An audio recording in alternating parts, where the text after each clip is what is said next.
So in today's episode, we are going to talk about actually one of the things that you and I went over early on in our coach-client relationship, right? Which is like moved beyond that and into like personal friendship. When it was a client-coach relationship in the early days. Yeah. And you would talk about how many conversations you had already had and how many times you had attempted the discussion. And I had asked you, like, was it an informative discussion or a collaborative discussion? And you were really struck by that question. My assumption was that all conversations were collaborative because they were between two people. Like, it never occurred to me that if I said something, I didn't have to open the door for the other person's opinion to come in and me to overanalyze it. Yeah. And I think whenever you and I were working together and I had asked you that question of informative versus collaborative, it was because you were pretty decided inside of your head of what needed to happen next, but where you would trip yourself up was delivering the decision that you had already made. Do you feel like that rings true?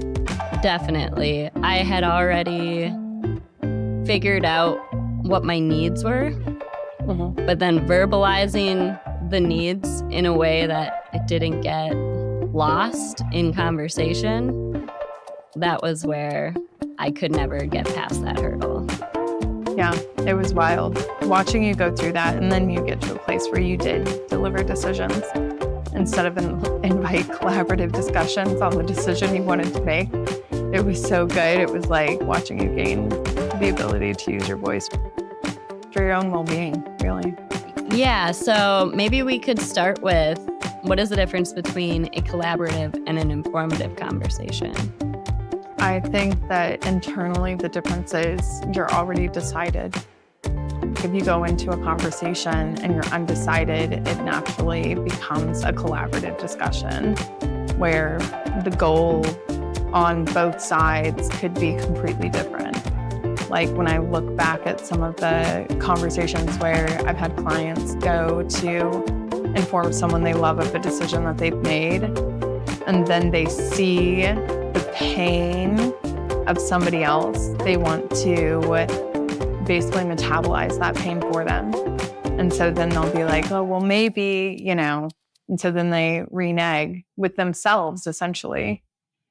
But I think that's really the key difference is whether you're decided or not before going into the conversation. Because then it becomes an informative one. If you're already decided, it becomes the delivering of a decision. And you can also, one of the ways that I really put my heart and brain at ease whenever it comes to doing an informative discussion is that I have the freedom to change my mind after. It doesn't have to happen right in that moment. I can allow time to influence the decision that I've made and whether I want to change that decision. It doesn't mean that I would get back together or anything like that, but it's just knowing that I have the freedom to change my mind allows me to change my mind. And so whenever it comes to delivering a decision, especially one that's hard for other people to accept, it's really knowing where your level of responsibility and their emotions lie. And you can take responsibility for the impact that your decision has on their emotions, but that doesn't mean that you change your decision. Like changing your decision only leads to that dysregulated effect, the bounce around, I heard you and I heard how much this decision I want to make impacts you, so therefore I'm going to change it for you. Like you're doing it for them instead of doing it for yourself. And then that's what leads to that whole cycle that exists where people go back and forth to each other and then yell about how somebody said that they were going to stay or somebody said they were going to go. And what if we let them do both? It's already happening. Yeah, I think One of the most crippling elements that I noticed that I had to eliminate from the way I spoke was I like to tack on a question at the end. Mhm. So I'll be like, I really think I need my own space. What do you think about that? Or I'll even just say, I'll say the statement as a question. I think I need space. What do you think about that? As if what they think about your needs is more important than what you think about your own needs. Yeah. And I found some examples of these because I was looking into it and I was like, I do it with my own children. I'll tell them, I'll be like, so when we're done with this, I think we're going to go ahead and turn off the TV, right? And I'm like, you don't add the right question. You tell them that we're turning off the TV and then they know we're turning it off. And they're, I wonder if that just stems from like you wanting to make sure everybody feels included I think it does. and And like, less about self-sabotage. It really is, because I get it. I'm like that with my kids too. And I'm probably the most permissive parent there is on the planet. But wanting to invite them into the decision rather than being the authority in your own life, really, and the authority figure in your own home as being like, no, this is what's going to happen. You can prepare them for the decision that you're about to make. yeah. And the more that I've worked on this, it's you can give them options, but you give Mhm. them two very strict options, and that's how you can include them. And instead, I would make a decision and then I'd ask them how they felt about it in that moment. Or I'd be like, and that's how it's going to go. Hey, So like you gaslight now, yourself. I guess so, because I have to basically re engage multiple times. Oh my gosh. I was thinking about how there were a couple of months in the in between where I was waiting on what everybody else thought before I made my decision. I had inquired with my dad. I had inquired with my mom. I had inquired with my affair partner, my first husband. I wanted to know what they thought about this decision, my girlfriends, even. And then all of a sudden, the collaboration has too many counsels. Like all of a sudden, I've invited every single opinion into this very personal decision. And then when you think about how opinions are derived, like how does someone come to have an opinion? It's all based on their own experiences and experiences that they've witnessed through their own lens of bias and perspective. And it doesn't make it better than yours. I think that sometimes we shirk responsibility for decisions that ultimately we're responsible for because we think somebody else would be better at making the decision than us. Whenever you invite too many people into that decision, I don't think that you're leading your own life. You're Yeah. actually shirking responsibility for your life. And I'm thinking about it, and I'm thinking about how many times I went into conversations growing up with my mom or a family member where I was just coming in to tell them what I was thinking, and then they'd always give me their opinion. And Yeah. now thinking about how that actually really did train me over time.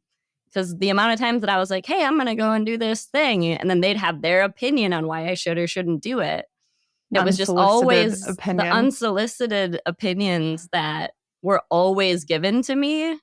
Definitely, I think played a role in me automatically assuming there's going to be an opinion. So every conversation I have is going to have one.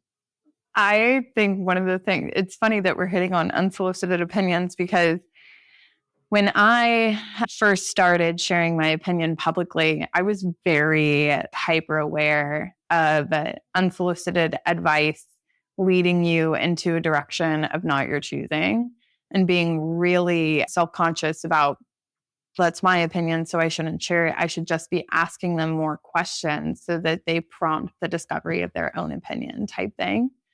And so that just came to me for a second because that was a big hurdle that I had to get over, that sharing my opinion didn't control other people. They could choose to receive it or not.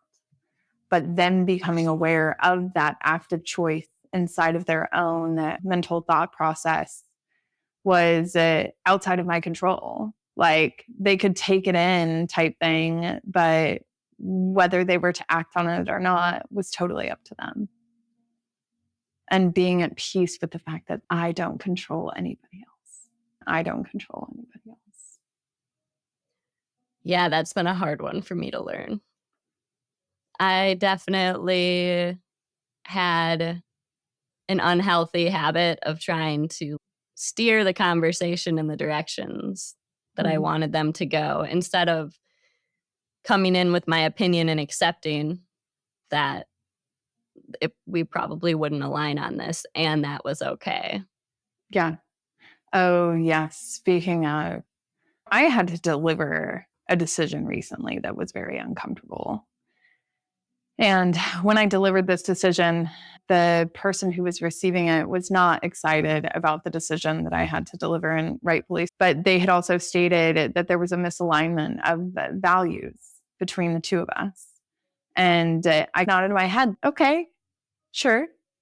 But in my mind, it wasn't actually the misalignment of values that caused the need for us to part ways. It was more about what our relationship had resulted in. And so when I think about being able to respect and appreciate someone for who they are, I do think that you can listen to somebody without making their opinion your opinion type thing, or fighting to get to a place where we agree to disagree. I do think that there's value in people that are different than me. And I think if you're constantly looking for like a person who's exactly like you, like you're kind of wasting your time, or like a person who perfectly aligns with your values in order to have conversations. I don't know that you're really gathering the value of discussion if you're coming at it from that mindset. Yeah, I definitely agree with that. And so one thing that I did find when I was looking into this topic was that the statement of how collaborative communication can enable manipulation. Mm-hmm. What are your thoughts on that? You gave a perfect example. The manipulation, I think, only occurs when the person who is receiving the information considers the other person of more power or of more importance, or having it more together.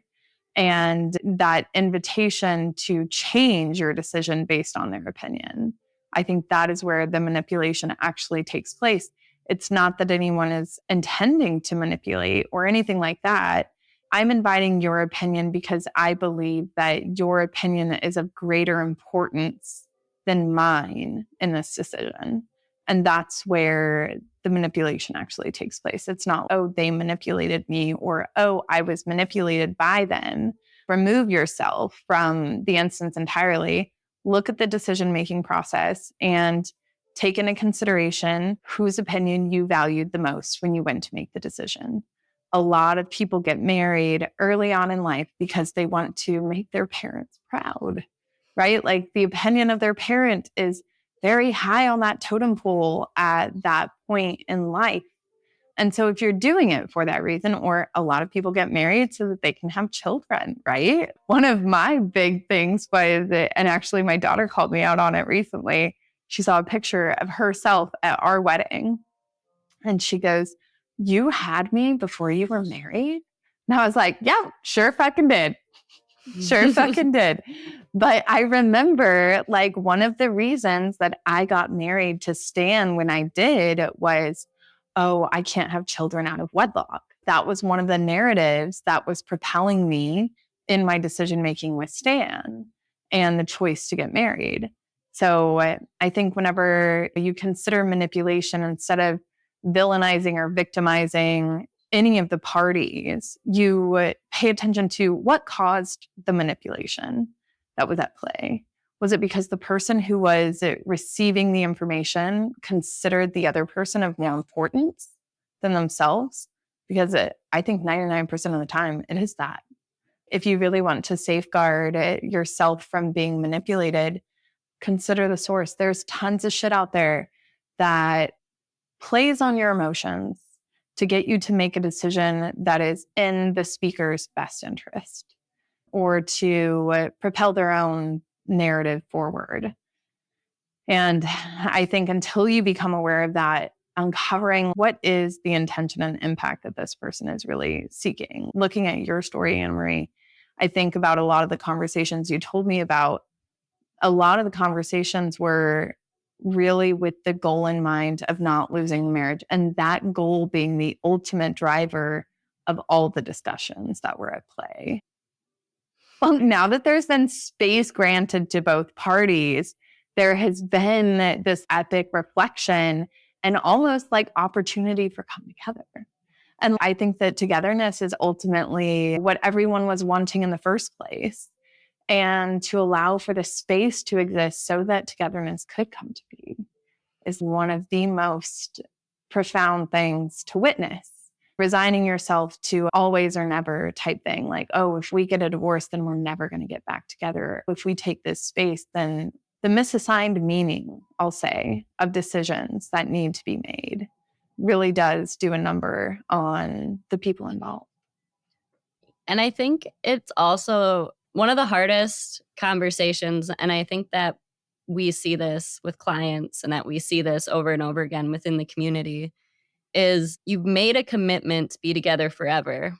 And then you try to approach somebody who you know is not going to want to let you have space or let you. And to you, it's like you're torn between like, I did make this commitment and I'm not saying I want a divorce, but I do need separation and I do need space. And then there's this innate desire to pull you closer because they feel like they're losing you. And it's like really overwhelming. Like, by giving that space and by hearing the need that's actually being stated, you can create the path for the communication that's required. But it's so hard to engage in a conversation that you know the response is not going to go in the direction you're looking for it to. So what would you... What were things you advised me to do, or what do you advise clients when they know? All about changing the strategy of communication with a lot of the clients where they're hesitant to have the conversation. They've had the conversation over and over again. They know exactly how the receiving end is going to react or respond. That puts them into this place of absolutely no action. I'm not going to have the conversation because I already know what it results in. I don't want that experience again. Then you have to change the delivery method. Like, I remember there being a lot of conversations that would take place when I was in the midst of deciding what I was going to do next. And me realizing it wasn't conversation that I needed. I just needed to deliver the decision. And part of that was me reading something I wrote out loud.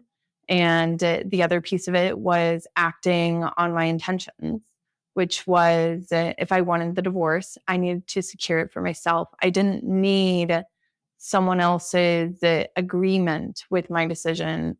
I needed to act on my decision. And so that required me going and figuring out what the process was in order to secure a divorce. That required me understanding what I needed to do next in order to secure living arrangements that were outside of the dwelling that we had together. Acting on the decision, I think, was really what fueled my ability to trust in myself, that I could make decisions and I could support myself through them. I think that if you're waiting on one specific individual's agreement or their blessing of a decision that you want to make, I think that's when you start to realize the imbalance that you have inside of your own life. Because I've talked with so many men where I asked them, if your wife wanted a divorce and she came to you today and said, here's the paperwork, what would you do? And they're like, I'd sign it immediately. And I'm like, okay, so why can't you be your wife? Like, why are you waiting on her? Like, you can get access to that paperwork. You can get access to that lawyer. Is it really just the hesitancy of dealing with the emotional fallout? Is it dealing with all of the logistics of what needs to come next?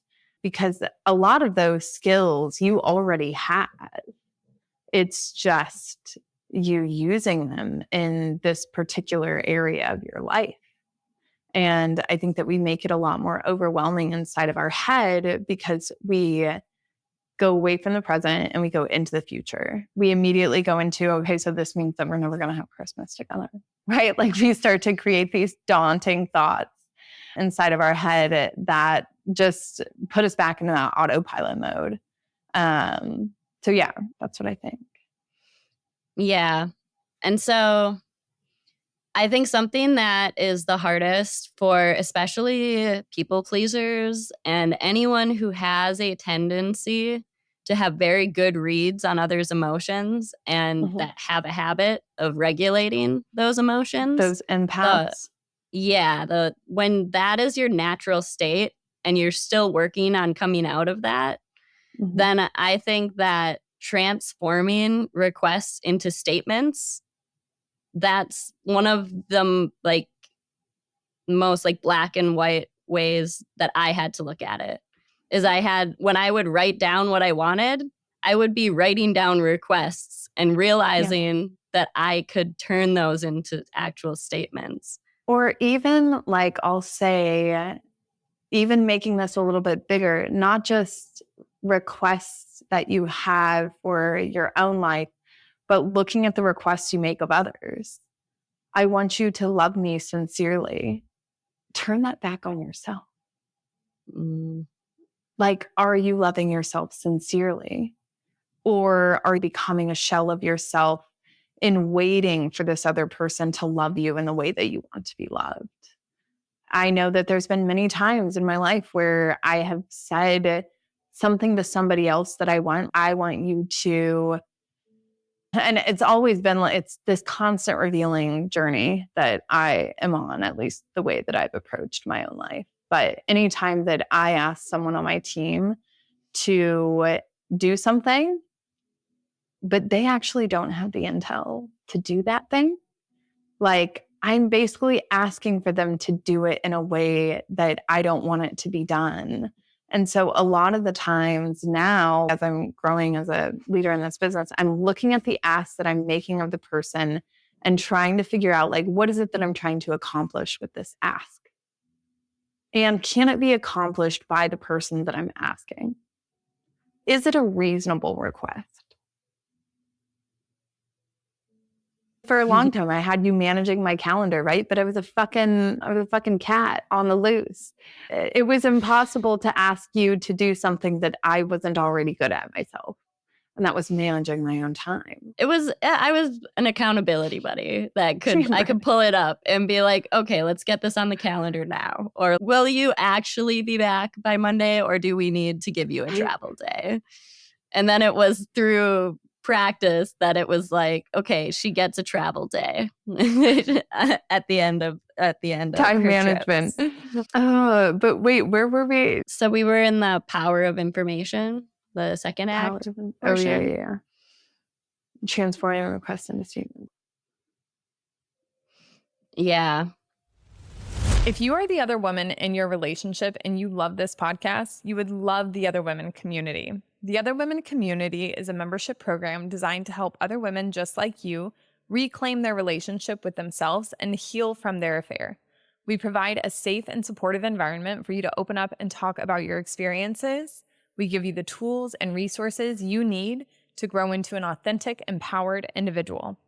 If you're ready to take the next step in your healing journey, head on over to theotherwomanandthewife.com/community to learn more about the membership and all it has to offer. This is where I want to go with this one.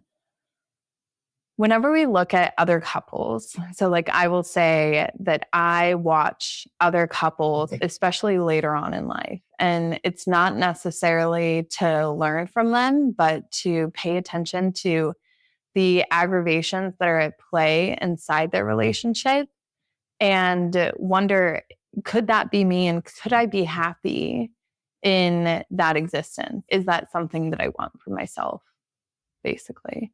And I basically watch this one elderly couple and all they do is they pick at each other all day. And I hear them complain about one another to me individually. And I don't want that. And so if I don't want that for me in the future, what does that mean for me now? That means that I am a partner who doesn't pick. That means that I am a partner who is not constantly complaining about my partner, and getting real with myself in that. And then figuring out, is the partnership that I have today the same partnership that I want 20 years from now?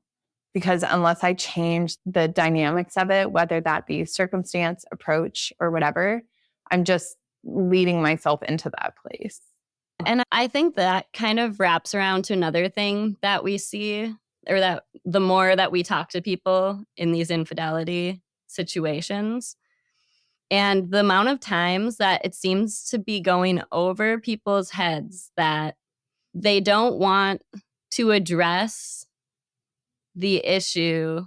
It's like the concept of when you're staying with your spouse because you don't want to hurt them, but you're also not loving your spouse in the way that they deserve to be loved, and they're not loving you in return the way that you want to be loved.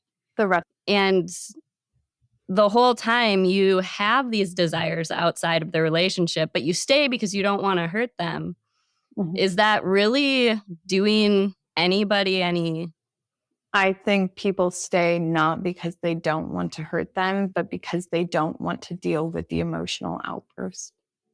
I think it has less to do with other people and it has way more to do with us. And that can sound pretty harsh to the person who believes that they are staying because they don't want to hurt the other person.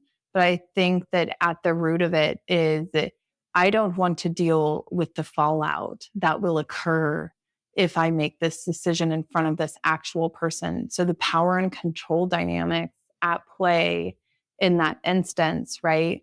The person who is staying out of protection for themselves, but they're saying it's about the other person, it has more to do with I'm protecting myself from the emotional outburst that is going to impact me so deeply. And that all stems from the fact that if you are an empath, right, there's a responsibility that comes with that. And it's the responsibility of knowing that your feelings are yours and their feelings are theirs. And developing the ability to trust that somebody who has emotions will also develop the ability to understand them and work with them and not try to force them on you. Like you cannot metabolize somebody else's feelings for them. So being responsible for your own suffering, your own joy, your own peace, like all of that, that's where it really comes into play. And the only way that you can be responsible for those things is if you're not taking responsibility for everybody else's. You don't have the capacity. You can't. You're one. Yeah. And I just thought of that example here because it goes back to when you know the response that you're going to receive and then you go into avoidance. That is just such an unhealthy place to live. And people can live there a very long time in that avoidant state. But ultimately over time, it's the way that they're pitching it to themselves, right? Yeah, it's changing. I'm the martyr. I'm the martyr here. I'm sacrificing myself for the sake of my family.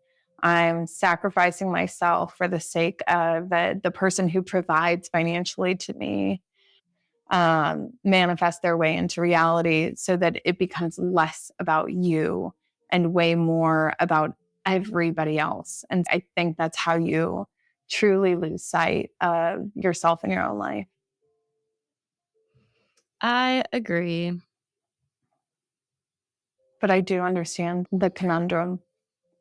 Yes. Like very deeply. Oops. Think about it like this. I'll never forget being in front of someone. This was like when I was pregnant with my first baby. So this was like 9 years ago.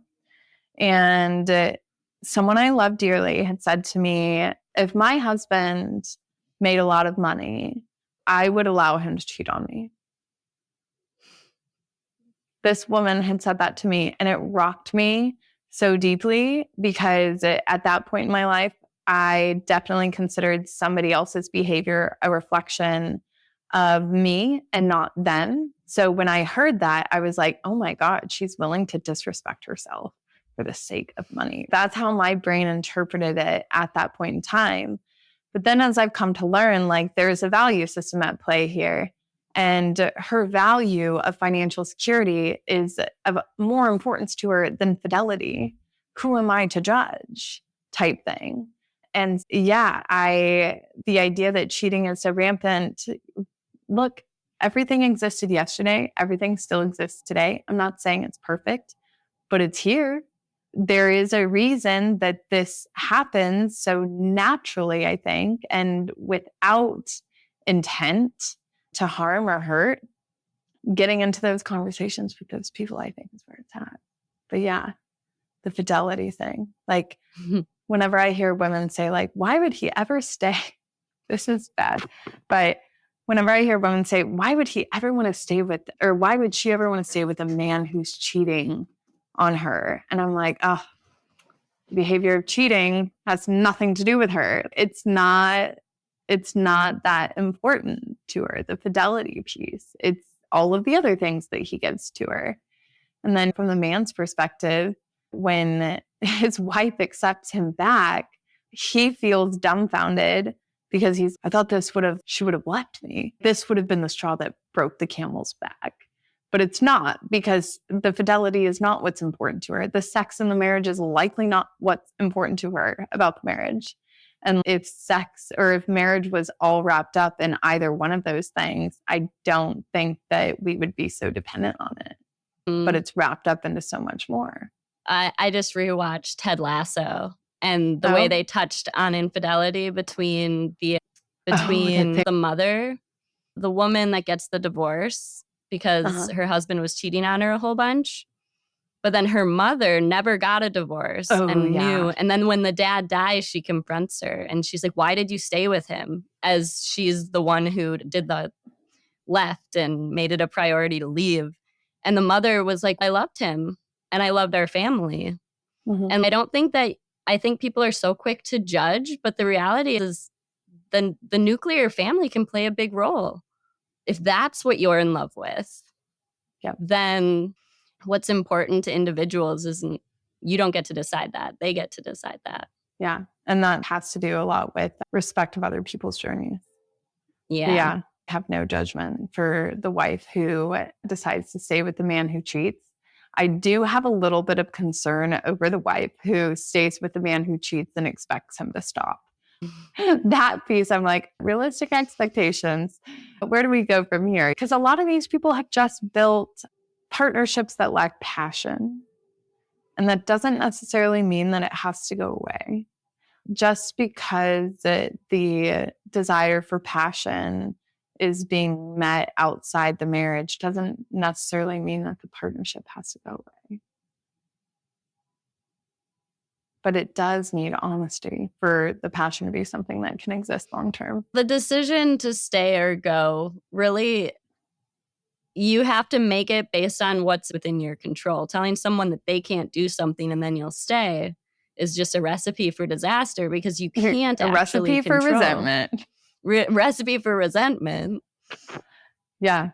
Boundaries are what you give to yourself, not other people. So it's in the event that I feel unsafe in this relationship sexually or whatever it may be, I know that I must leave. That's the boundary. It's not, I told him that he's not allowed to cheat on me. Rules are irrelevant when it comes to relationships, I think. Rules don't define reality. No, they don't. Let's see. Addressing the guilt and fear that comes with being demanding. That definitely was something that held me back, is I never, early on in my marriage, the amount of things that would make me uncomfortable, but I didn't want to be that wife. I didn't want to actually say that it was making me uncomfortable because I wanted to be cool. I wanted to be one of the guys. Like, I wasn't going to be like easygoing. I wanted to be easygoing. You wanted to be someone who got along really well with what everybody else wanted. Yes. And then over time, it started to take a toll on my physical body. And I had to start being like, I guess I have needs and they're important. And it's okay for me to be deemed demanding. What thoughts do you have on that?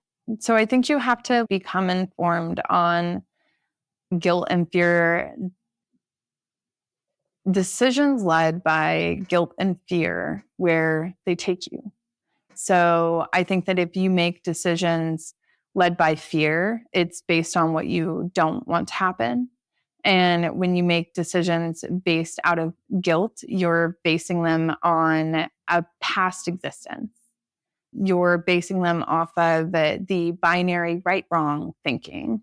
You're not actually processing the guilt that exists within you, which I think that when you do process the guilt that exists within you, you come to terms with your actual capabilities so that you can better choose what you want to be capable of. The whole guilt and fear stopping me from delivering the decision to divorce, you got to get all up in it. Part of it is in becoming fearless. Part of it is being acquainted with the emotions that you want to drive your decision making. So if I want my decision to divorce to be led by joy, I really need to be motivated by the image that I have inside of my mind as far as what my life looks like without this marriage. That's what I need to be focused on. In the course, there's like this whole section on decisions that are motivated by love or fear. And I think in it, we go into the details of like choices that are motivated by love are choices that are based on what you do want to happen. Choices motivated by fear are based on what you don't want to happen. So when I think about the emotions that come with love, right? I think of joy, I think of abundance, I think of gratitude.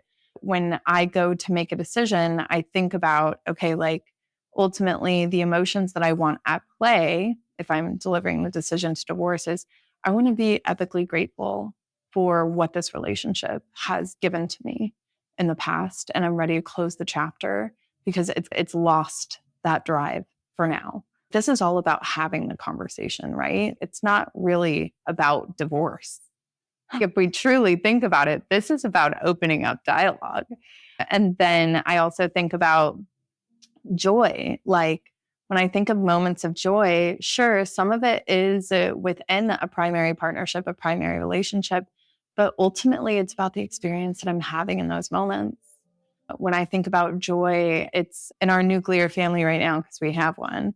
I think about the times where we have little inside jokes that happen in our family. Had one this morning. We were behind a cement mixer and I was like, oh my gosh, it kind of looks like a butthole. And then, everything dovetailed. Kids. Yeah, kids. Mm-hmm. But those moments weren't because of marriage or divorce or anything. It was because we were present in that moment together. We made eye contact. We all laughed at the same time. Those are the moments that I want. And if those moments aren't happening in my current reality, then I want to be in a different one. And getting myself to that place requires me to understand what my decisions are motivated by. And if I'm constantly motivated by only fear and guilt, I've been there. It's not a pretty place. I would definitely liken it to hell. I do think that we bring heaven and hell to earth. And we bring it inside of our own heads. I think humans are built on connection, and that one of the most disorienting places to be is in a relationship when you're not alone, but you're disconnected. And if you keep continuing to live there, that's when you said hell, that's what I thought of, is when you let it continue and you're not alone, but you're very lonely. And the connection isn't there. Nobody wants to address it. And you believe that the story that's inside of your head is the same story that's on repeat in everybody else's head. And I think that's a really hard thing to break out of because, like, even thinking about you, Anne-Marie, like the stories that were on repeat in your head were all about you assigning fault and blame to yourself as to why your current existence was so difficult on you and difficult on other people. You even thinking that that's the story that's going on in his head too, just makes that, it sediments that reality. It makes that reality even more real to you.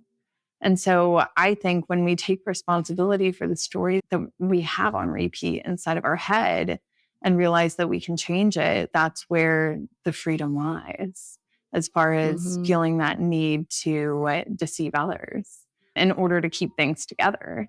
Because I don't think that togetherness actually requires deception. No.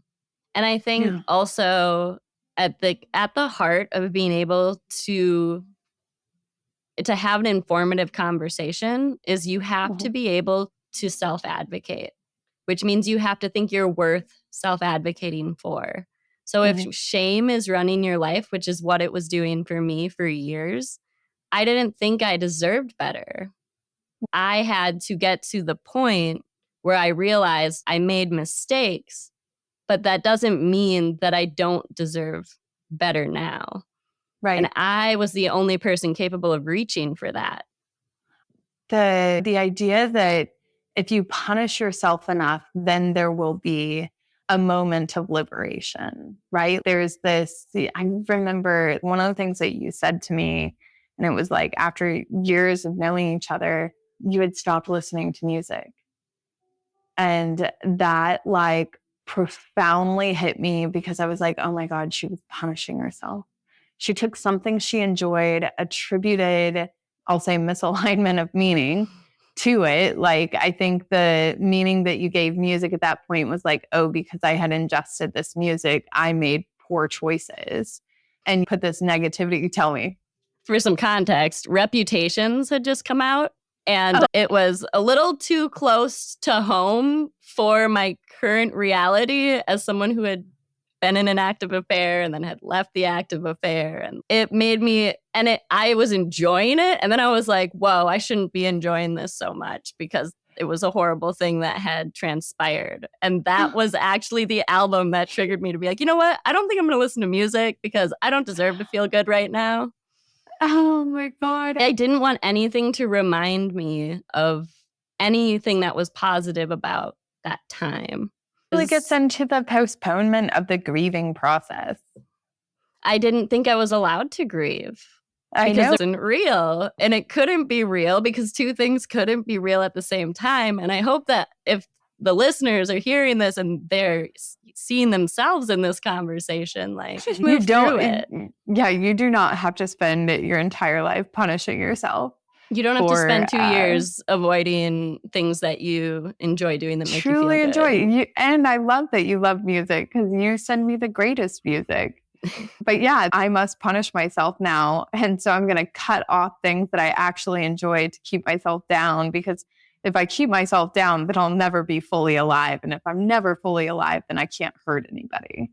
Yeah. You know? And I'll even see this in the comment sections and stuff where people are like, I don't think that they should shame themselves forever, but I think that they should feel shame.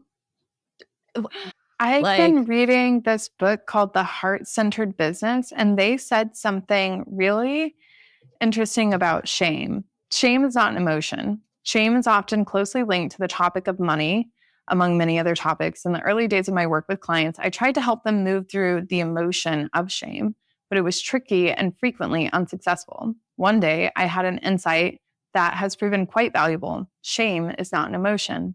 There are emotions associated with shame, such as fear, anger, and sadness. But shame itself is not an emotion. Instead, I understood that shame is a story we tell ourselves to protect our heart. Often, a situation that activates shame is difficult, vulnerable, uncomfortable, and somehow unpredictable. For example, a client told me she felt shame about her work in the world, and this sense of shame kept her from offering her work to new people. How does shame protect her? Her story of shame is that her work is no good, that she is no good in her essence. What that story does is bring a tremendous amount of certainty to the small s self. In believing the story, she's sure she's no good and neither is her work. With that certainty, she can abandon efforts to promote, which gets into your whole line about self-advocacy. Like if I think that people are constantly becoming what they believe about themselves. And if they believe that they are bad, or they believe like all of those self-beliefs that they are the worst, all of that, like ultimately that's what I think this business combats, is the inclination to believe the negative things about yourself and overlook all of the positive things about you. There's this hyper focus on everything that you've done wrong, which is ultimately keeping you lower than you need to be. And I think I always thought self-advocacy had to show up in a defensive way of you have to send that salad back if it doesn't have the right cheese on it, or it doesn't. And I hated doing those things because I was a server. But for me, self-advocacy actually showed up, and I'm going to go and puzzle right now because that is something that my brain likes to do. And it seems childish at first, but like it's something creative that I'm going to allow myself to do. Or it's, I really am exhausted and I'm going to let myself be exhausted today and I'm going to read. It was like letting myself do things that I hadn't been allowed. I'm going to listen to music because it makes me feel good. So self-advocacy can show up just in subtle ways if you start letting it into your life again. I think it's also, without advocacy, you are inviting oppression. Like whenever I learned about the power of advocacy, it was when my brother was sick and we were in hospitals, and I realized like we were just another paper in a stack of papers. And being able to advocate for ourselves meant getting to know the people that were processing the paperwork and making an intentional connection with them, not to steamroll the system or anything, but just not be a part of it, more than a part of the system, persons. But yeah, the advocacy stuff is really hard for someone to grapple with when everything else has been waiting for somebody else to advocate for them. Yeah. And so what would you tell listeners who this is resonating with and they definitely feel like they're not good at approaching conversations with an informational standpoint? That you have to determine the delivery of communication that suits you best, not them. If verbal isn't getting you anywhere, then it's got to be written. Communication is also founded in your presence. And this isn't about delivering a decision that's agreeable to everybody else. This is about delivering a decision that you know you need to make, whether that's disclosure, whether that's divorce, any of that. If you know you need to make it, like it's already within you. And if you need the comfort of, okay, like I can change my mind. Like I had this one client who, he was so nervous about divorce. He was within a church, like one of the pastors or whatever. He was so nervous about divorce. He finally works up the nerve to do it. They had separated everything. They get to the end and the judge had a clerical error in the paperwork. There was one minor error. And he was like, we got to go back to the drawing board, everybody. So the marriage like still remained intact. And in that moment, like he had some options. He could be like, oh, fuck, like all this hell for what? But that wasn't his perception at all. He goes, maybe this happened for a reason. We've been separated for this long. The divorce didn't cross the finish line. Maybe I can just sit here in it for a second and really evaluate whether divorce is actually necessary. So whenever it comes to communication, there's the verbal, there's the written route, there's also your presence. And I think that your presence is vitally important in communicating your decisions. And that's not waiting on their permission for you to remove your presence. That's you not waiting on paperwork to remove yourself from their presence. That's you actually advocating for yourself with your entire body and removing yourself from the situation. Like, I know I sent you a video. I was going to say, and I can vouch that you're going to need to keep reminding yourself of these things. And as someone who this whole concept was brand new to last March, I would say that for me, I found that journaling helped me because I was able to start in my writing seeing where I wasn't even allowing myself to be assertive on paper. Mhm. And so it was through like when I was feeling a big emotion, going and writing down like, this is what I want, and seeing that's what I want, that helps it like sink into me. And then learning to accept that you can't control the outcome of what your needs situation. Or you but- can't even predict it. No. Like one You of really your can't. outcomes currently in your journey, like nobody could have predicted that. Like Nope. that was a real, but I'll tell you what, everything that happened prior to that moment had its purpose. Everything that 100%. happened prior to that had its purpose. And it is an outcome. I don't even know if we could qualify it as an outcome because the story ain't done yet, you know? But it was a moment that, like, to be sincerely grateful for. The fucking doors of communication flooded wide open. And you came up with a new idea, and you should definitely share that one with the listeners, because what was weird about you telling me that observation was I was sitting in the library when I listened to it. What was the observation you had? About going to the You library? needed a quiet conversation. Yes. And you couldn't guarantee that this other person would be quiet. I was struggling. I had tried many different locations for having conversations, and I had not been able to get the result that I was looking for. The experience you were looking for. I kept thinking, this is a good place to have this conversation, and it wasn't. Or I'd be like, this is a good place, and it wasn't. Place. And then actually, it was suggested by the other person. So I didn't even come up with it. But the library is designed for quiet conversation. And let me tell you, it did the trick. So proud right now of the I person who know. came up with this idea. Yeah.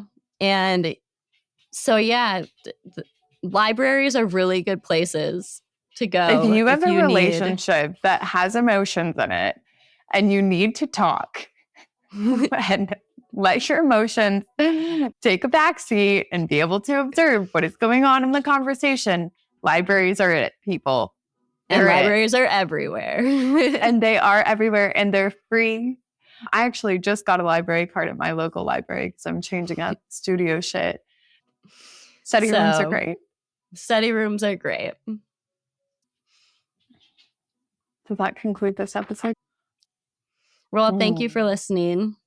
And thank we hope this helped and that this resonated with you guys. Thank you so much for taking the time to listen to this podcast episode. We appreciate your support and would love to hear your thoughts on it. If you've made it this far, you're likely someone who is invested in the journey of being the other woman. We understand that this can be a difficult and complex experience, which is why we offer guided coaching to help you heal and move forward. We encourage you to explore the links in the episode description or visit theotherwomanandthewife.com/coaching to learn more about our exclusive coaching program and apply today. Thank you again for your support, and we look forward to seeing you in the next episode.